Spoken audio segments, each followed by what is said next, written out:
As the temperature starts to drop and snow begins falling from the sky, it's the perfect time of year to stay nice and warm indoors and enjoy playing some video games. Winter is one of my favorite seasons. Something about the cold weather and snow-covered landscape feels really calming and relaxing to me. Bundling up and walking around the icy world outside is always lots of fun, as long as it's for a short amount of time. I've been thinking about some of my favorite locations from Nintendo games that capture a similar atmosphere. And the great part about winter in these places is that you can enjoy all the chilling vibes of the season while staying perfectly warm and cozy inside. There are a ton of snow levels and areas from Nintendo games, and I always stay in these locations for way longer than I need to, just taking in the beautiful scenery. So join me today as I go over some of my favorite winter locations in Nintendo games.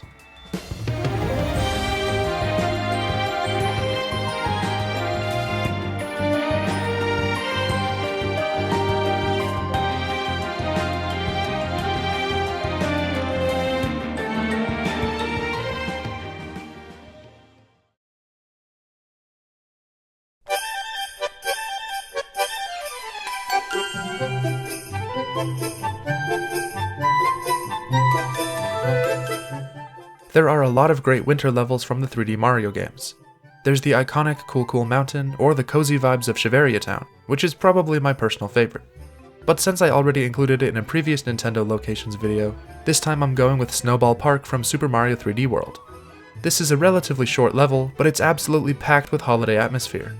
The music here is probably the single most jolly song in Nintendo history, and skating around is really fun.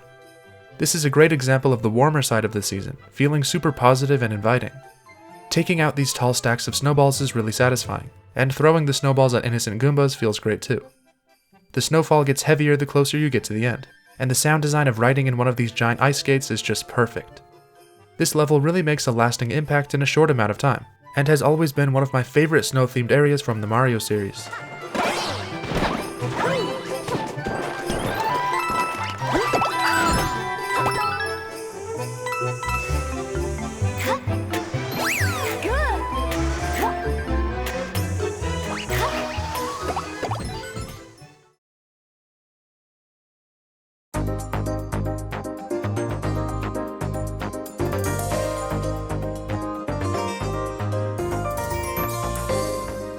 Winterhorns is the fourth world in Kirby and the Forgotten Land, and it's entirely winter-themed. And combined with the post-apocalyptic world this game takes place in, it creates some really unique levels. Seeing this giant London city totally abandoned and taken over by ice and snow is a super cool visual. There's also this icy underground subway system, the level where the cold wind is blowing really strong in one direction, and this massive bridge that's falling apart. All these locations are gorgeous but also haunting, as they leave you wondering what happened to this world that led to this point. I only wish there were even more levels in this world, as every single one of these are terrific. This is also the world where you face off against King Dedede in an epic battle, so that's a big plus as well. The music of these levels is some of the best from the whole game, maybe even the entire Kirby series. These songs perfectly capture the cold vibes of winter, and I find myself replaying these levels just so I can listen to the music.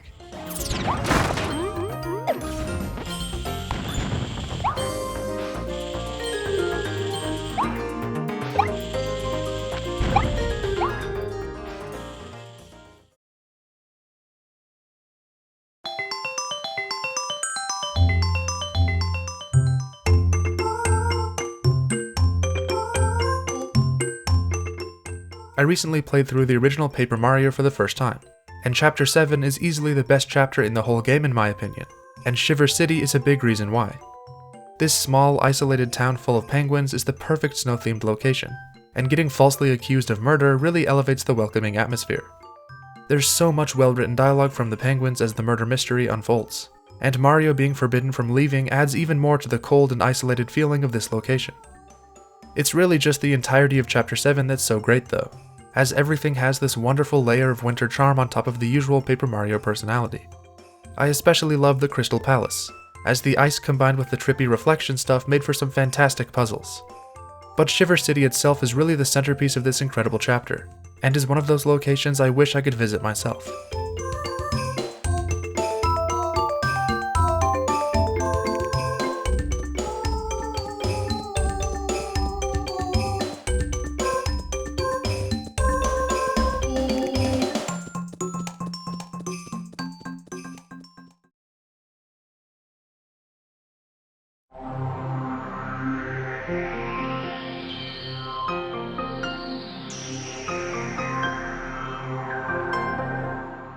Phendrana Drifts is one of the most atmospheric locations in Metroid Prime, which is really saying something considering this game is one of the best examples of atmosphere in video games. You explore these forgotten ruins that have been taken over by the hostile wildlife, and the snow gently falling from the sky makes for some amazing visuals. This was already an impressive looking location in the GameCube original, but the remake just makes it even more stunning. This is also where you have to enter the creepy space pirate research labs, giving the whole area a sense of mystery and suspense. It's pretty much expected at this point, but once again the music here is just amazing, and it's an essential part of the experience of exploring this place. Over the course of the game, you'll have to backtrack through this place a lot, and I always genuinely looked forward to returning. It's the one part of the final backtracking quest that I didn't mind all that much, as I'll take any excuse to spend more time in this location.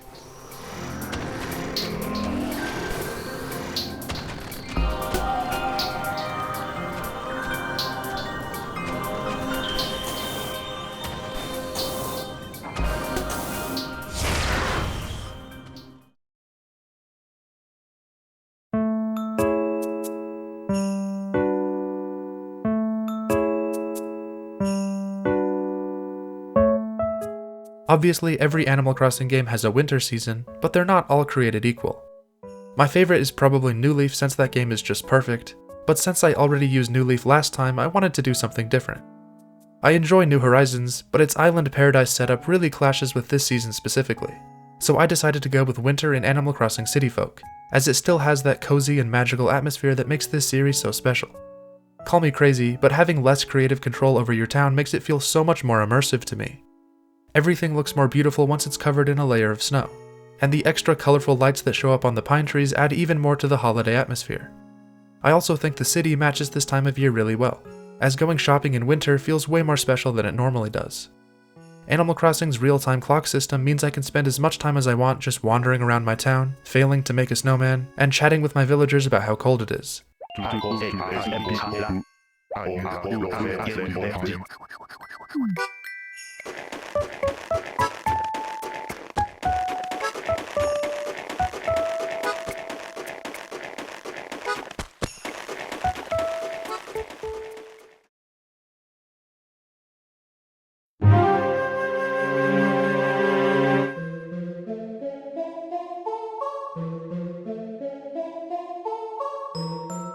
The Legend of Zelda has a surprisingly small amount of winter locations, but there are still a few really strong ones.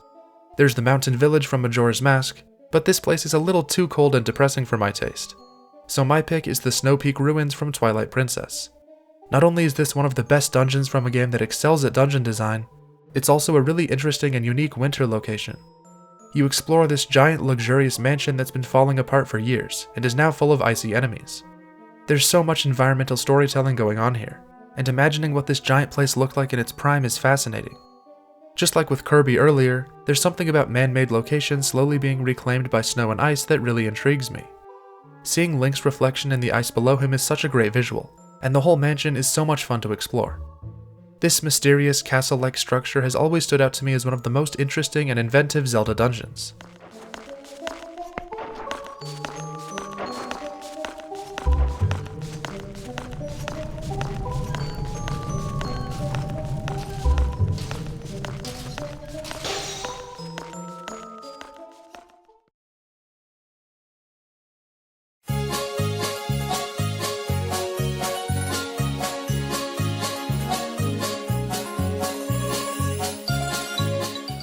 Mario Kart 8 has a ton of snow-themed courses, and while I'm a big fan of a lot of them like Mount Wario or DK Summit, the one that really captures that special winter magic I love so much has to be Sherbet Land. The retro courses in Mario Kart 8 got such a massive visual facelift that it hardly even looks like the same track as the GameCube original, and I love the new sense of atmosphere this track has. You've got Shy Guys skating on the ice, fireworks lighting up the night sky in the distance at the start of the track, and the gorgeous Aurora Borealis glowing up above you in the final stretch. It's a pretty simple course design, but the amount of personality and charm is what makes it so great. This game is one of the best looking games Nintendo has ever created, and Sherbet Land is proof of how much the visuals, music, and ambience can add to the course's personality overall.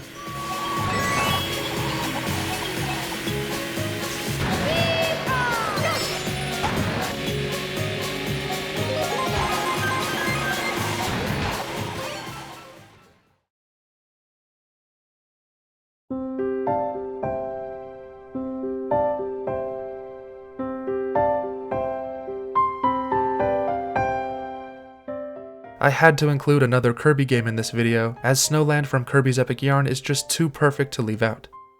The craft art style lends itself perfectly to creating some amazingly cold and cozy visuals, and the levels from this world are all terrific. Whether it's the icy platforming of Frosty Wheel or the warm and welcoming vibes of Cozy Cabin, these levels are a joy to play through. The music is fantastic, and the winter atmosphere is off the charts. The cute and charming aspects of this season are captured perfectly in these levels, and Kirby is the perfect series to deliver exactly what I want from snow levels in a 2D platformer.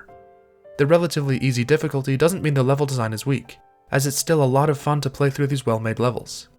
As much as I love Yoshi's Woolly World, I still think this arts and crafts visual style was perfected in this game, and Snowland is one of the best examples of that.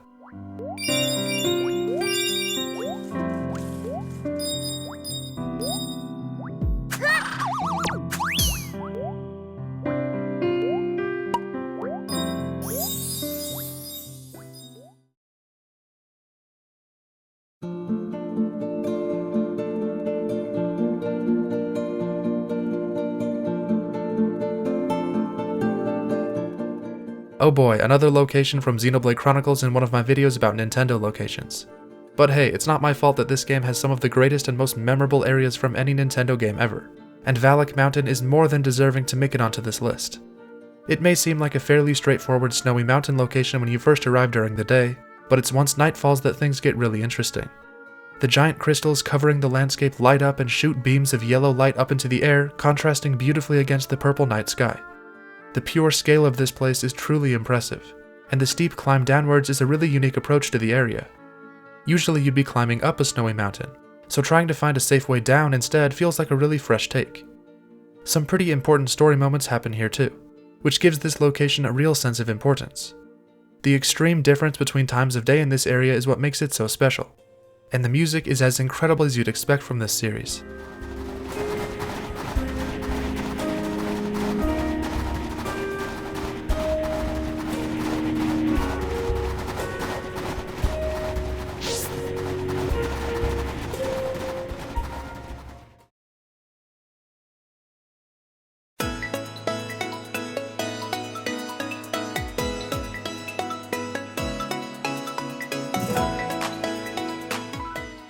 A bit of a strange choice with this one, but I really love the snow levels from Ring Fit Adventure. It's a much different feeling than most of the other locations I've covered so far, as Ring Fit is all about energy and exercise. But I think the winter aesthetic is flexible enough that it still works pretty well, and these worlds are just gorgeous to run through. You first get the ability to fly in one of these snow levels, and soaring high above the ground is such a great visual. I especially enjoy this level that takes place at night, where the moon's light shines through the cold air around you. Ring Fit Adventure has amazing world design and some pretty fantastic music, making these levels really enjoyable. To me, this captures the energy of winter just before spring, as the world starts to wake up from its long slumber under the snow.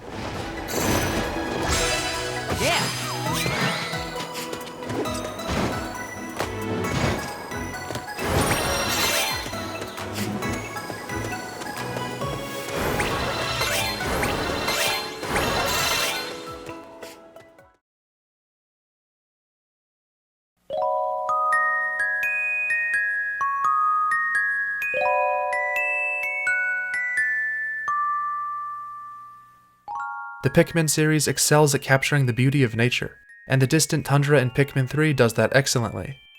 You can feel how cold this location is, creating plenty of motivation to reunite with Brittany and save Captain Charlie.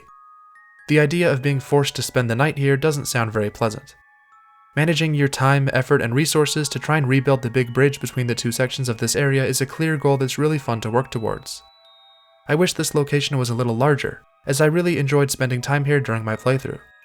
I should also mention that there's a bonus level that's entirely holiday themed, with a much more warm and cozy atmosphere that shows the other side of this time of year. Pikmin games have this really interesting mix of nature being beautiful, but still scary and unwelcoming at the same time, and I think the distant tundra does a great job of highlighting those themes.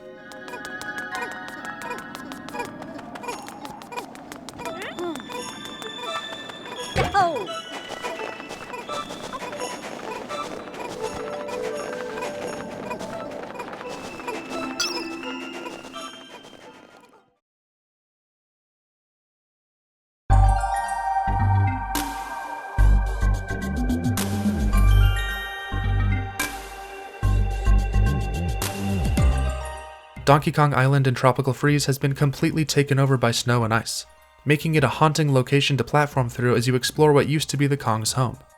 But now it's the brutal final challenge of the game, and these levels are really difficult, showing how harsh the cold can be. One of my favorite levels is Frosty Fruits, which is technically a part of World 5, but I'm going to talk about it anyway. The squishy and bouncy jelly squares from previous levels have now frozen into these rock-solid unbreakable blocks that will crush you if you're not careful, and the whole factory has been frozen over. And one level has you climbing up an avalanche, jumping between pieces of falling debris. This version of snow levels feels like an epic attack to reclaim your home, and they do a great job showing how transformative this season can be.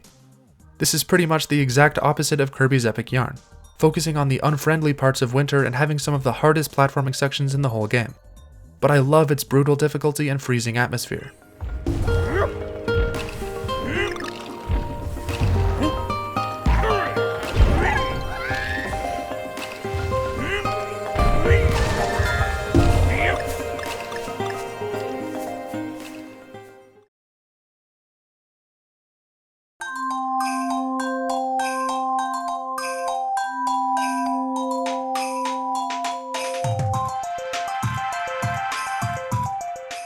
And that's my list of some of my favorite winter locations from Nintendo games. It's really fun to look at all the different ways games use this fairly simple aesthetic in unique ways. I'll always love snow levels in video games, and I had a blast spending so much time playing and thinking about these great locations. I'm sure I left out a few great ones, so let me know down in the comments what some of your favorite winter locations are. After all that talk of cold weather and snowy landscapes, I'm gonna need a cup of hot chocolate to warm up. Thanks for watching guys, and I'll see ya in the next one.